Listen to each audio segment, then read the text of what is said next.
Good morning. तो मेरा नाम है विक्रांत द्विवेदी। आज मैं आप लोग को पढ़ाने वाला हूँ एक चैप्टर है मैथ्स का। यहीं से हम मैथ्स को स्टार्ट करते हैं, जिसका नाम है प्रॉफिट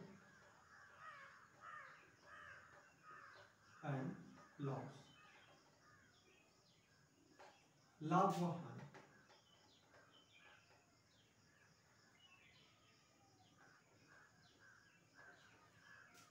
इसमें क्या होता है कि लाभ और हानि दो कंडीशन होते हैं एक व्यक्ति। तो इसको अगर आपको इस चैप्टर को समझना है तो इसके लिए आपको दुकानदार बन के सोचना पड़ेगा। आप ऐसे सोचिए जैसे कि आप एक दुकानदार हैं। तो इसके लिए चलिए हम बताते हैं। तीन महत्वपूर्ण बिंदु हैं। पहला है सीपी, दूसरा है एसपी और तीसरा है एमपी। पहले ये तीनों मैं आपको समझाता हूँ। सीपी क्या है? इसको बोलते हैं cost price, cost price. SP क्या है? इसको बोलते हैं सेलिंग प्राइस, सेलिंग। और एमपी को बोलते हैं mark price, mark price.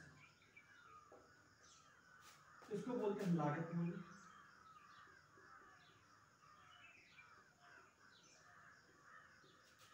Selling price को बोलते हैं विक्रय मूल्य,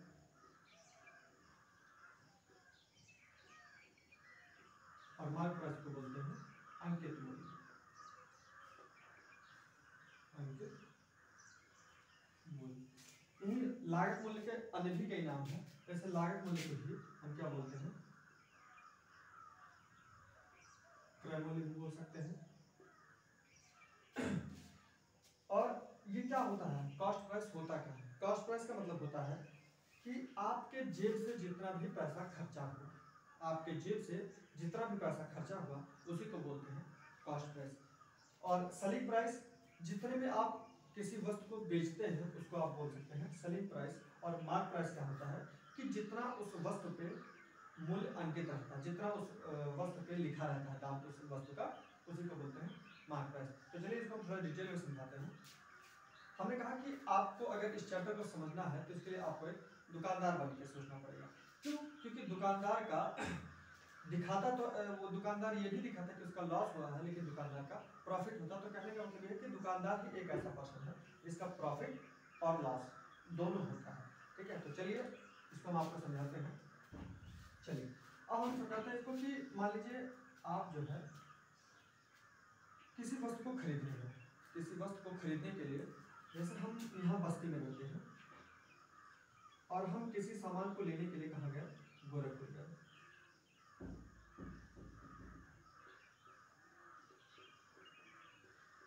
गोरखपुर जाते हैं और गोरखपुर में हम गए तो उस गोरखपुर में उस वस्तु की कीमत क्या थी? मान लीजिए कोई वस्तु हम बस्ती से गोरखपुर लेने जाते हैं जिसकी कीमत है 75 रुपये। ठीक, और उस वस्तु को हमने क्या किया?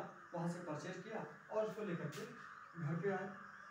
और जब हमने घर पे पहुंचे तो हमने देखा कि 75 रुपये का सामान लेने के लिए हमारा और भी कितना खर्चा हो गया। हमने उस पर 30 रुपया जाते समय खर्चा किया और 30 रुपया आते समय खर्चा किया। मतलब 30 60 रुपये हमने उस पर खर्चा कर दिया उस वस्तु को घर तक लाने में। उसके बाद उस वस्तु को घर पे ले गया, उसको थोड़ा और मेंटेन किया, बेचना था हमको, तो हमने उसको थोड़ा और सजाया, तो उसमें हमारा 30 रुपया और लग गया मान लेते हैं। तो हमारा इस तरह से टोटल जो उस वस्तु का मूल्य पड़ा हमारे लिए वो 30 30 60 30 90 90 में और 75 अगर आप जोड़ेंगे तो हो जाएगा 165। मतलब उस वस्तु की रियल कीमत आपके लिए क्या पड़ी? 165 रुपये। तो अब एक दुकानदार, मैंने बताया कि आपको दुकानदार बनके सोचना है। तो एक दुकानदार कभी भी जितने में वस्तु को खरीद करके लाएगा उतने में नहीं बेचेगा, वह उससे कुछ ज्यादा नहीं बेचना चाहता उस सामान को। तो अब ये व्यक्ति अगर 165 में लेकर आया है और चाहता है कि वो उस सामान को कुछ ज्यादा में बेचे, तो देखिए यहाँ पे हमको केवल अपना लाभ नहीं देखना, हमको कुछ ऐसा करना है कि जैसा मान लीजिए हम इस वस्तु को चाहते हैं कि हम इस वस्तु को 200 रुपये में बेचेंगे। तो अगर एक व्यक्ति जाता है, ग्राहक जाता है दुकान पे आपके और आपसे पूछते हैं वस्तु कितने की, आप कहते हैं 200 रुपये। तो एक बार वो मतलब आखिर उसमें भाई हर कोई अपना प्रॉफिट चाहता है, तो वो भी अपना प्रॉफिट मांग रहा है कि भाई हमको भी तो प्रॉफिट चाहिए। तो इसको प्रॉफिट देने के लिए दुकानदार ने एक तरीका अपनाया। वो तरीका क्या था? उसने कहा एक काम करते हैं कि इस पे हम वस्तु की कीमत ज्यादा अंकित कर देते हैं। उसने इस वस्तु पर 250 रुपये अंकित कर दी। उसने कहा कि इस वस्तु का दाम तो भैया 250 रुपया है, लेकिन आप मेरे फ्रेंड हैं, आप मेरे नियमित ग्राहक हैं, इसलिए हम इस वस्तु को आपको कितने में दे देते हैं, 200 रुपये में दे देते हैं। तो कहने का मतलब ये है कि 250 की वस्तु को इसने इसको कितने में दिया, 200 रुपये में। हालांकि रियल में अगर पूछा जाए तो उस वस्तु की कीमत कितनी थी, 165 रुपये। तो एक तरह से देखा जाए तो ग्राहक को क्या हो रहा है, ग्राहक को लग रहा है कि इसका प्रॉफिट हो रहा है, ग्राहक को क्या लग रहा है कि इसका प्रॉफिट हो रहा है, और जबकि ग्राहक का वास्तव में क्या हो रहा है, लॉस हो रहा है। वहीं पर अगर इसके दुकानदार की बात करें तो दुकानदार ने 165 रुपये की वस्तु को जो है 200 रुपये में बेच रहा है, तो कितना लाभ कमा रहा है, 165, और 35 रुपये ये एक्स्ट्रा कमा रहा है। तो कुल मिला के दुकानदार 35 रुपये ज़्यादा कमा रहा है, और ये ग्राहक को लग रहा है कि मैं 50 रुपये कम में लेकर के आ रहा हूँ वस्तु को।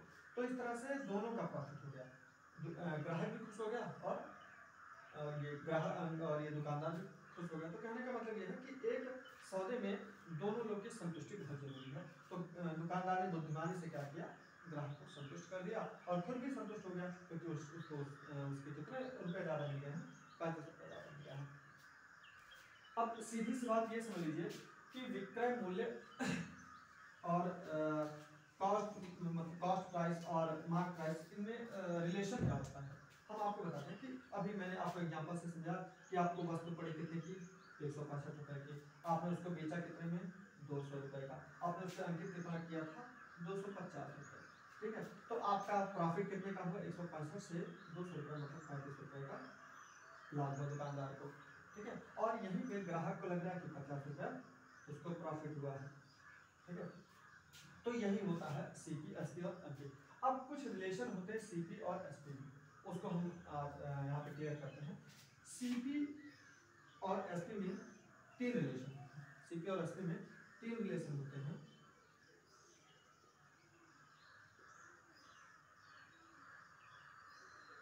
क्या क्या रिलेशन होते हैं, एक तो ऐसा होगा कि सीपी एसपी, किसी वस्तु का सीपी और एसपी दोनों बराबर होगा।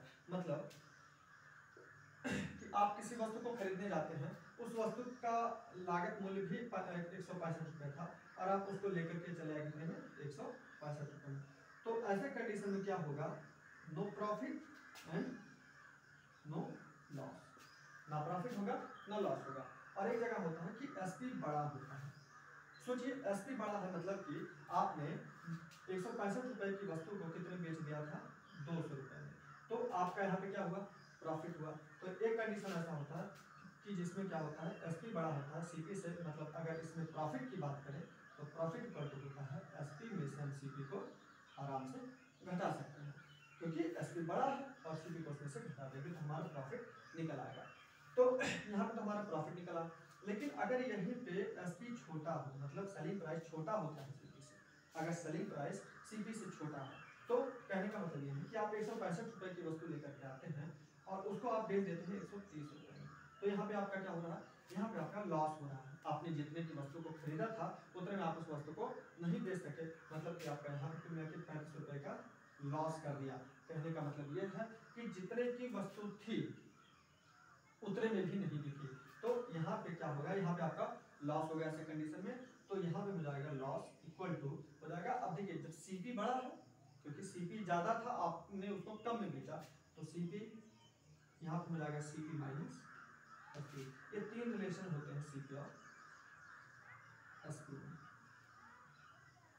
तो आशा करते हैं कितना समझ में आया होगा, बाकी भी आपको समझाता हूँ।